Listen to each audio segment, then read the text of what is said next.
कराची में बारिश के बाद कुरंगी रोड पर पानी जमा हो गया है। गढ़ों में बारिश का पानी जमा होने से गाड़ियों को गुजरने में शदीद मुश्किलात का सामना है। इसी बारे तफसीलात जानते हैं नुमाइंदा बोलीस मोहम्मद काशान से। जी काशान, बताएगा क्या सूरत हाल है?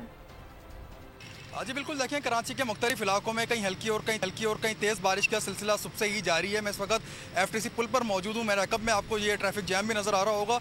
जो शहरा हैं उसके ऊपर बारिश का पानी तहाल जमा हुआ है, जिसके बायस शहरियों को शदीद मुश्किलात का सामना करना पड़ रहा है। दूसरी जानिब कंटोनमेंट बोर्ड क्लफ्टन की जानिब से और वाटर एंड सीवरेज बोर्ड की जानिब से जो डी वाटरिंग मशीनें जो है रात गए पहुँचा दी गई थी। कहीं कहीं जो है डी वाटरिंग पंप जो है उसका भी वहाँ पर अमल शुरू कर दिया गया है। पानी निकाल के जो है सीवरेज लाइन के जरिए जो है शाहराओं को क्लियर कराया जा रहा है। इस वक्त की अगर सूरत हाल की बात करें तो शदीद ट्रैफिक जाम है, क्योंकि दफातर की भी छुट्टी हो गई है। दफातर से घर जाने वालों को जो है शदीद जो है वो उसमें मुश्किलात का सामना करना पड़ रहा है। इस वक्त जो है शहर में सुरमाई बादलों ने डेरे डाले में बारिश का सिलसिला जो है वो जारी है। ऐसे ही महकमा मौसमियात के मुताबिक जो पेशन गोई की गई थी, आइंदा आने वाले रोज में भी बारिशें अपडेट करे थे। आपका शुक्रिया।